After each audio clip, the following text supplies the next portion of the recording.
오늘 12주 호세아서에서부터 스바냐서까지.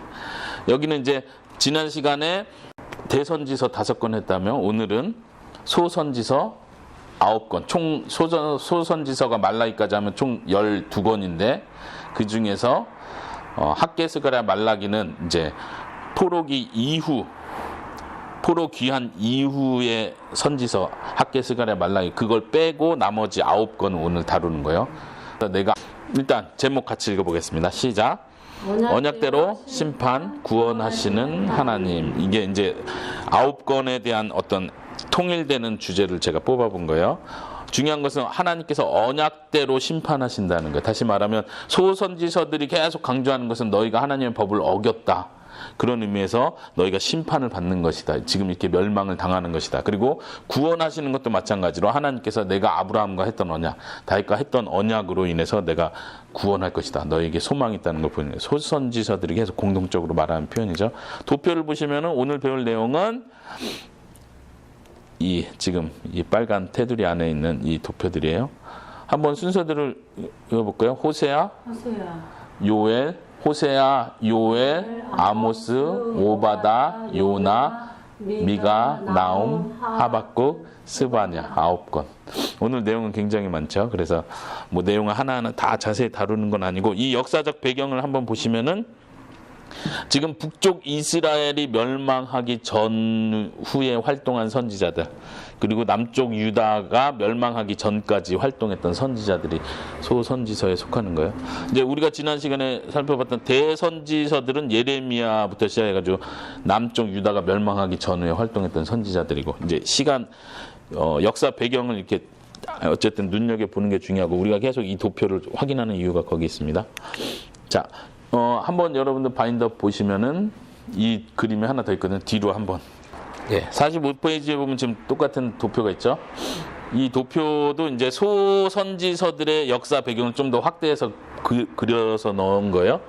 한번 보세요. 다시 호세아, 어딨죠? 호세아는 북쪽 이스라엘이 멸망하기 바로 전 그 배경이라는 거.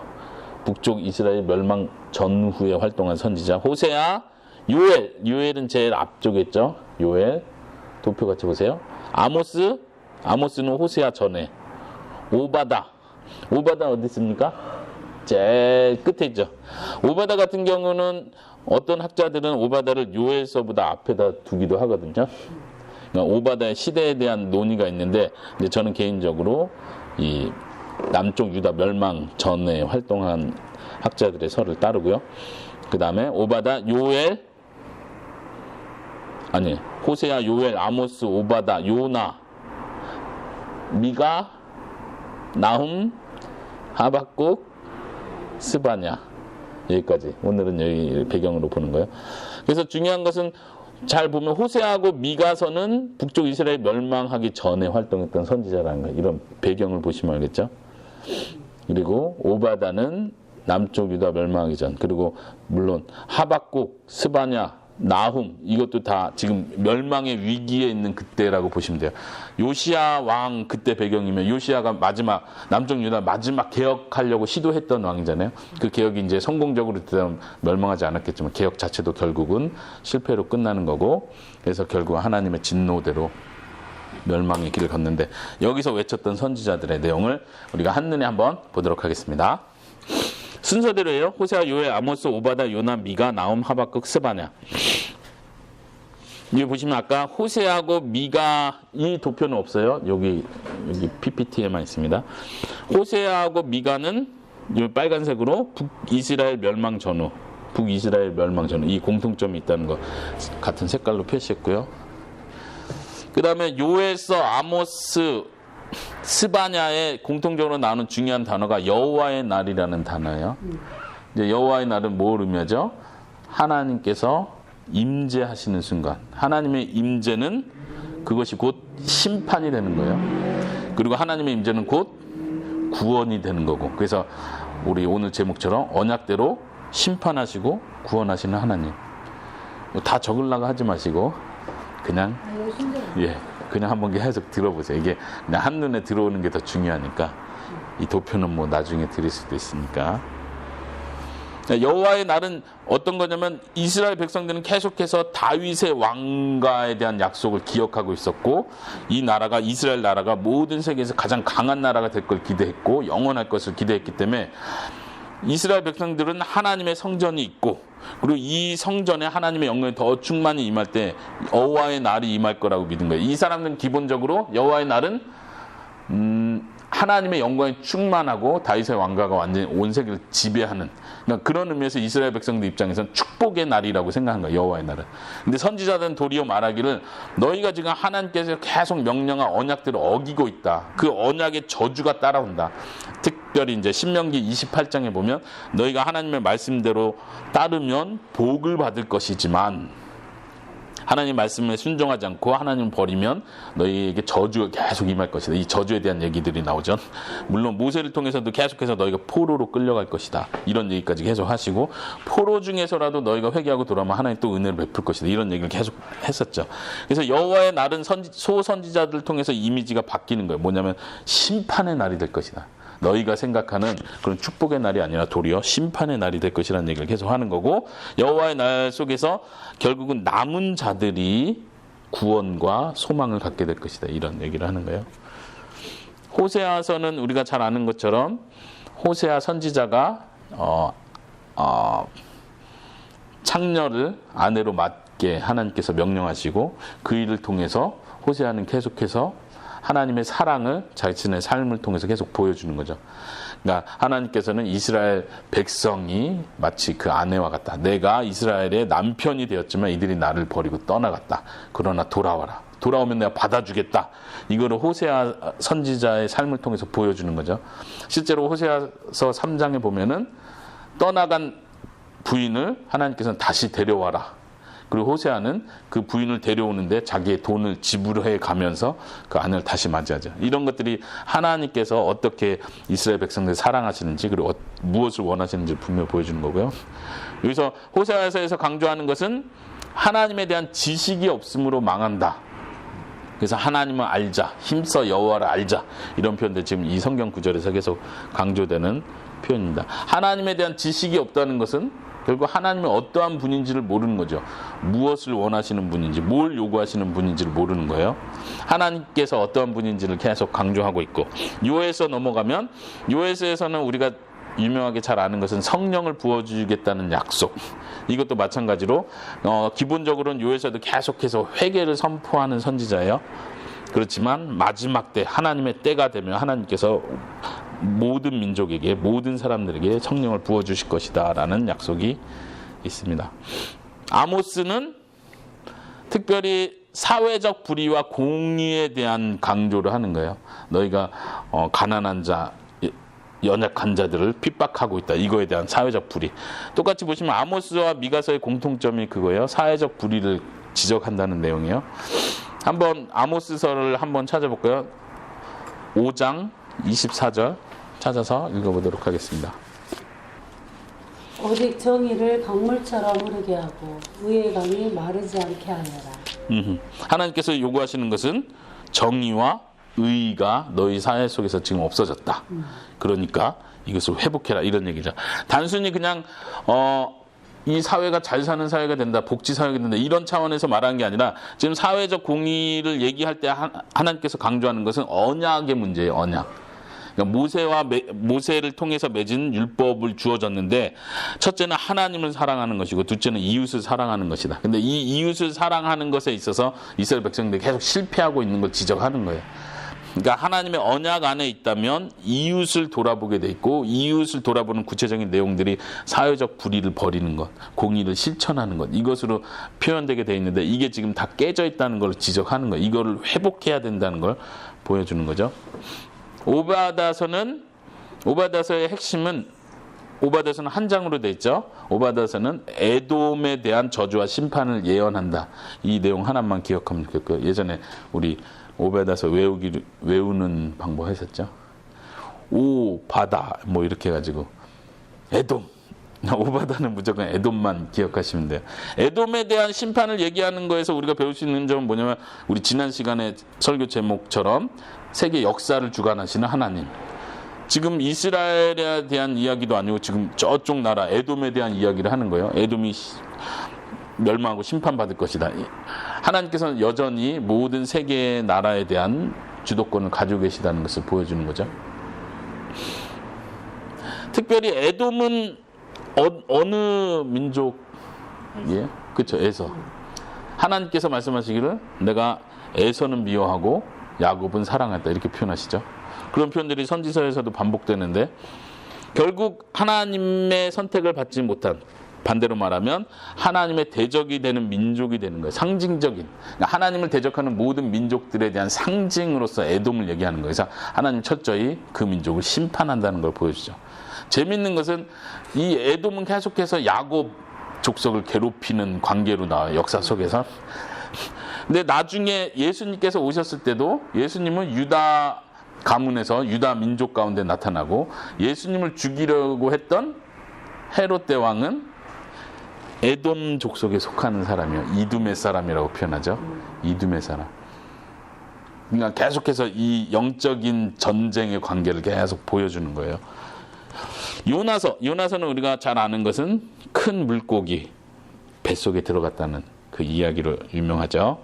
자, 요나서와 나훔의 공통점, 니느웨에 대한 심판을 이야기한다는 것, 니느웨를 대상으로 심판을 선포한다는 것, 이게 지금 색깔로 구분하고 있어요. 요나서의 선포를 통해서 이스라엘 백성들은 지금 니느웨 백성들은 철저히 왕부터 시작해서 모든 백성들이 회개를 해서 하나님께 용서함을 받죠. 돌이킴을 받는 거예요. 오바댜서와 마찬가지로 지금 하나님께서 세계 여러 나라에 대한 심판과 구원을 쥐고 계시다는 걸 요나서를 통해서도 볼 수 있는 거예요. 마찬가지로 먼저 넘어가면 나훔은 지금 요나가 선포한 지 약 100년 뒤에 선포를 하는 거예요. 나훔 선지자는 이제는 회개를 선포하는 것이 아니라 너희 이제 멸망한다. 하나님의 판결이 이미 끝났다. 이걸 선포하는 거예요. 아예 심판이 주어진다는 걸 표현하는 거예요.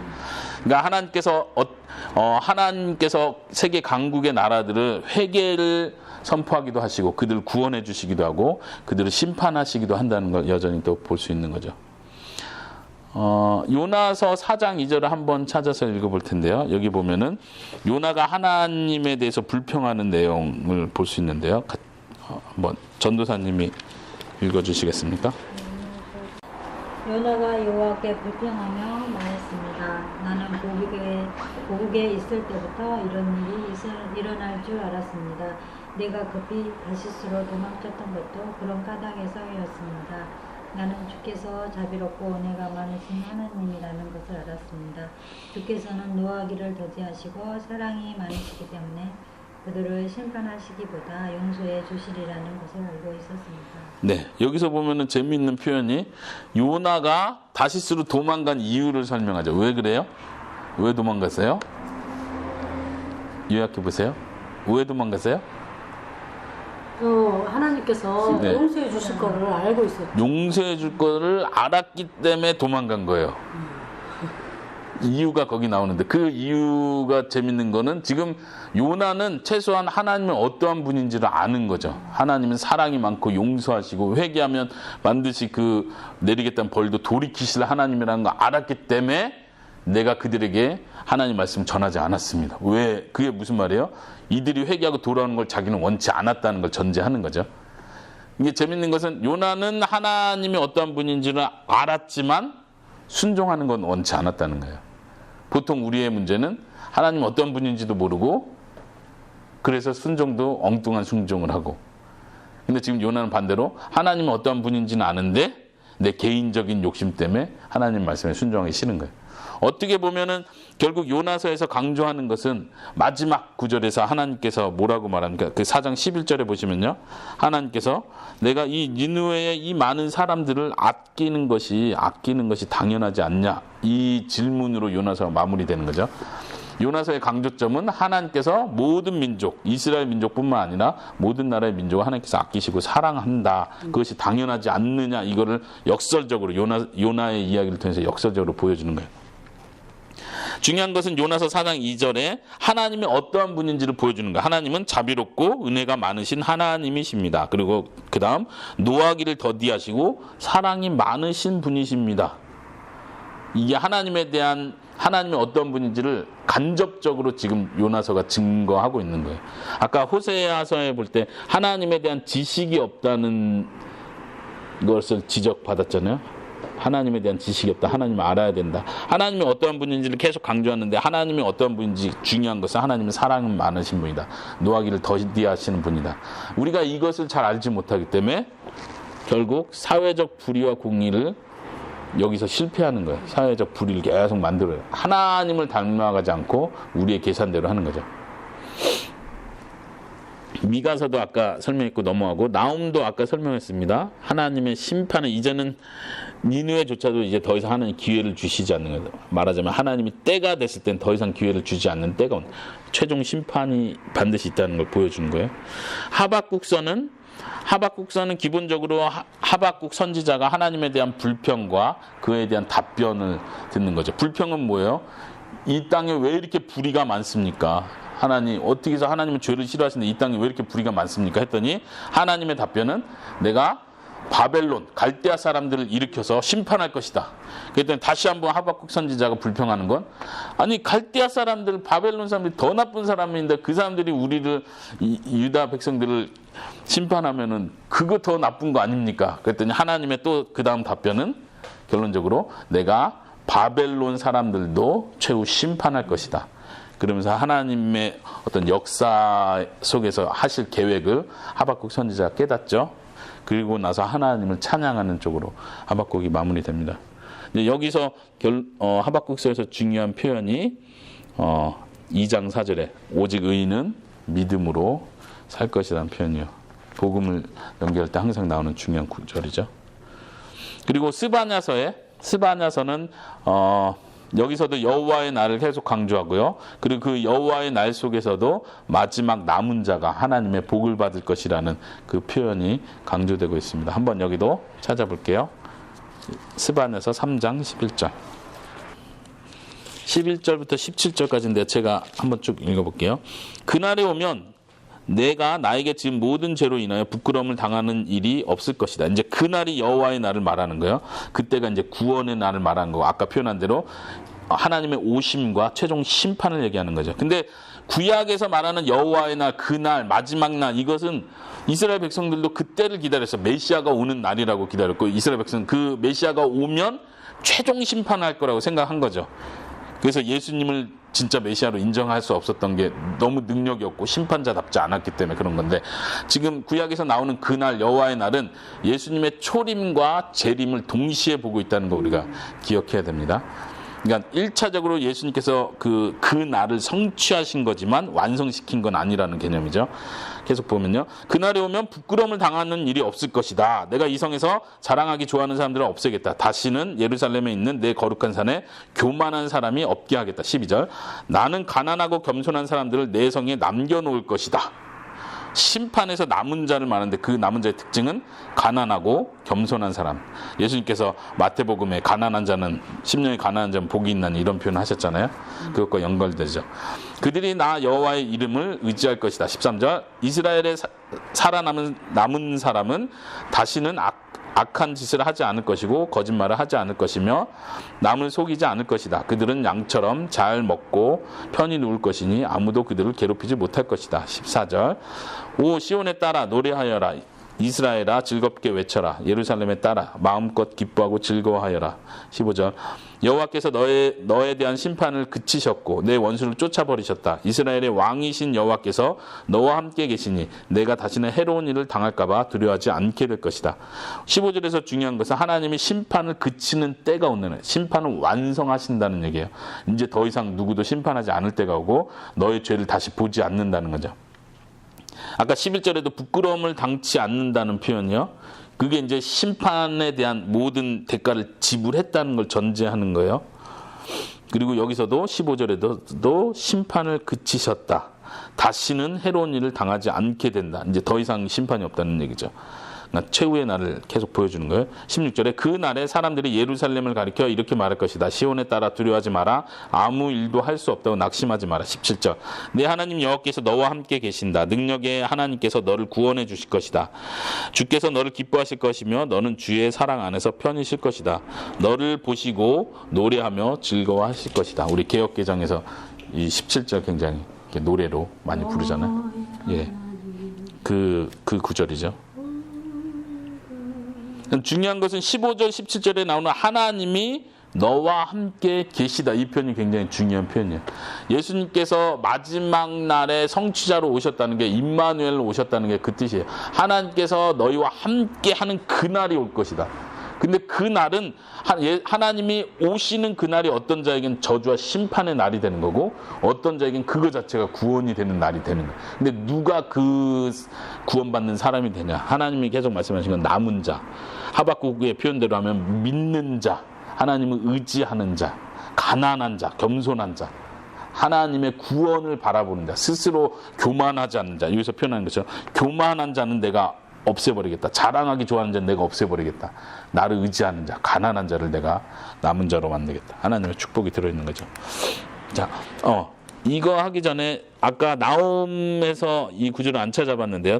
하나님이 어떠한 분인가를 지금 선지서 전체가 계속 강조하고 있는데 언약과 연관해서 하나님이 어떠한 분인가를 계속 봐야 돼요. 하나님께서는 모세를 통해서 십계명을 주시면서 내가 어떤 하나님이다라는 걸 계속 보여주셨고 그래서 나를 사랑하고 이웃을 사랑해라. 그러니까 계명 자체가 중요한 게 아니고 내가 어떤 자인지 알아라. 내가 사랑이 많다. 그러니까 너희도 사랑해라. 이걸 강조했다면 나홈서에서도 그 중요한 표현을 보는데요. 한번 여기 찾아볼게요. 아까 안 찾아봤는데 나훔 1장 3절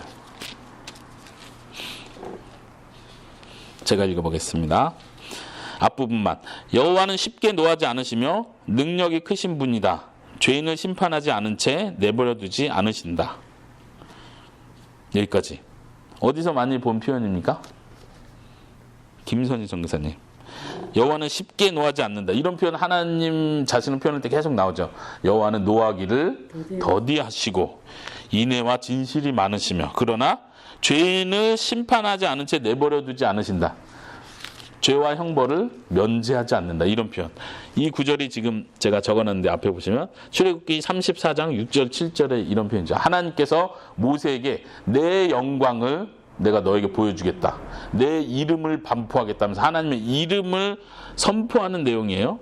제가 읽어보겠습니다. 여호와께서 그 앞으로 지나시며 선포하시되 여호와라 여호와라 자비롭고 은혜롭고 노하기를 더디하고 인자와 진실이 많은 하나님이라. 인자를 천대까지 베풀며 악과 과실과 죄를 용서하리라. 그러나 벌을 면제하지는 아니하고 아버지 악행을 자손 3, 4대까지 보응하리라.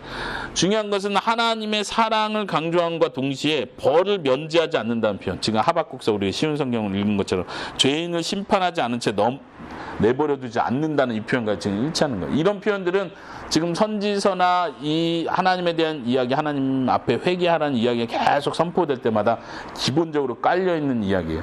하나님이 그냥 용서해 주는 경우는 없다. 반드시 그 대가를 치러야 된다는 거 강조하는 거죠. 아까 우리 스바냐서에서 읽었던 것처럼 이제는 심판이 끝났다. 이 말은 심판 안 할게 이런 뜻이 아니에요. 심판을 내가 다 내렸다. 너희가 합당한 벌을 이미 다 받았다. 예를 들면 포로 귀환도 하나님이 벌을 내리기로 한 그 70년의 벌이 다 채워지니까 심판이 끝나고 포로 귀환이 되는 거예요. 하나님이 그냥 용서해 주는 경우는 없는 거예요. 그러니까 하나님의 성품을 이해하는 아주 중요한 표현인데 하나님은 사랑이 많고 용서하시지만 벌을 면제하지 않는다. 심판을 그냥 넘어가진 않는다는 거예요. 이것이 우리가 복음에서 어떻게 이해가 됩니까? 예수님께서 모든 심판, 모든 벌을 받고 난 후에야 하나님께서는 더 이상 우리를 심판하지 않겠다고 말씀하시는 거예요. 이스라엘 백성들도 마찬가지로 계속해서 그걸 가르쳐주고 있는 거예요. 하나님은 여러 나라들을 샘플로 보여주면서 이 나라가 정확하게 죄를 졌기 때문에 내가 반드시 멸망시킨다. 그리고 어떻게 멸망시켜? 다음 아시리아 나라가 있으면 그 다음에 따라오는 바벨론을 통해서 아시리아를 멸망시키는 거예요. 왜냐하면 아시리아가 잘못을 했으니까. 그럼 바벨론은 괜찮나요? 또 말하기를 바벨론도 죄가 많다. 페르시아를 통해서 멸망시킨다. 페르시아도 죄가 많다. 또 그 다음 헬라 제국을 통해서 멸망. 헬라 제국은 죄가 없나요? 로마 제국을 통해서 멸망. 계속 큰 강대국들이 하나님 정확히 이렇게 심판하는 걸 보여주는 거예요. 그러면 나중엔 누가 심판하나요? 어느 나라가? 미국이 최종 심판자인가요? 그게 아닌 거예요. 결국은 하나님 나라에 하나님의 왕이 직접 심판하겠다는, 그게 최후 심판이 돼버리는 거예요. 하나님은 반드시 모든 걸 심판하신다는 거죠. 우리의 개인 구원에 있어서도 우리의 죄가 용서받는 게 예수님께서 우리 죄에 대한 합당한 심판을 다 받고 저주를 다 받고 나서야 이제 우리에게 자유가 주어지는 거예요. 아까 포로 귀환 얘기한 것처럼 하나님께서 약속한 그 정확한 그 심판이 다 주어지고 나서야 포로 귀환이 이루어지는 것처럼. 다시 한번 언약과 연관해서 그림을 살펴보겠는데요. 우리가 중요하게 보는 아브라함 언약, 그 다음에 모세 언약, 다윗 언약. 아브라함 언약의 특징이 뭡니까? 하나님께서 아브라함의 믿음을 보시고 의로 여겨주시는 거, 그리고 또 너를 통해서 모든 민족이 복을 받을 것이라는 것이, 땅에 대한 약속도 있고 왕에 대한 약속도 있지만 그 중에 중요한 것이 모든 민족이 구원받을 것이라는 걸 아브라함 언약을 통해서 보여주고, 그 다음 모세 언약을 통해서는 율법이 주어지는 거죠. 이 하나님의 명령에 순종하면 복을 받고 순종하지 못하면 저주를 받는다.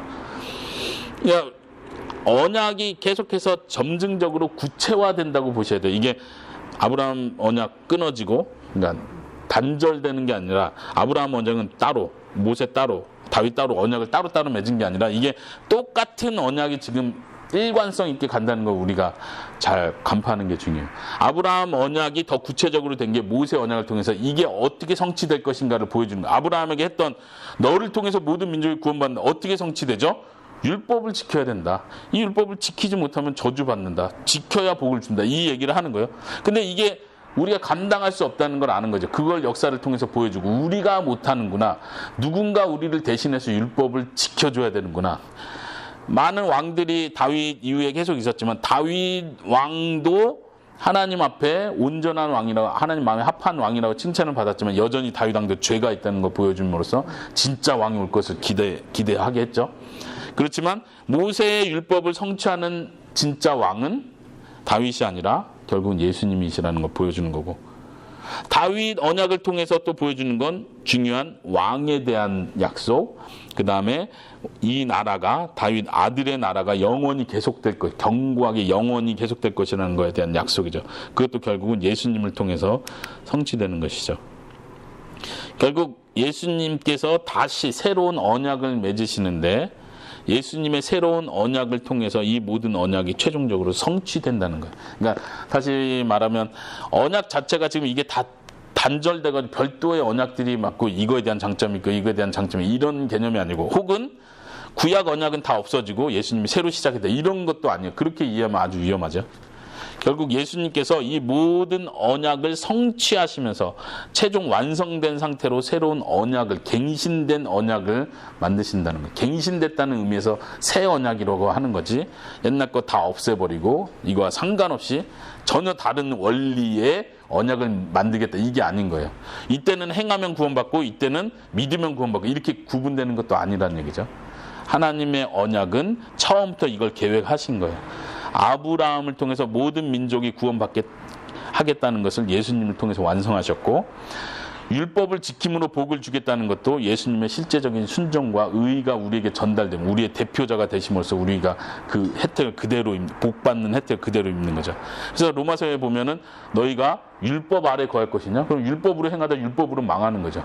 예수님 안에 거하는 자는 예수님을 대표로 해서 우리가 은혜를 입는 거고, 다윗 언약도 마찬가지로 내가 다윗의 아들을 통해서 성전을 세울 것이다. 예수님께서 친히 성전이 되시고 다윗의 가문의 왕의 가문에서 예수님 참된 왕으로 오시는 거고, 예수님의 나라가 영원히 계속되는 것이고, 이 언약적 개념으로 아까 설교 제목이 언약대로 심판하시고 구원하시는 하나님이시다. 네, 오늘 여기까지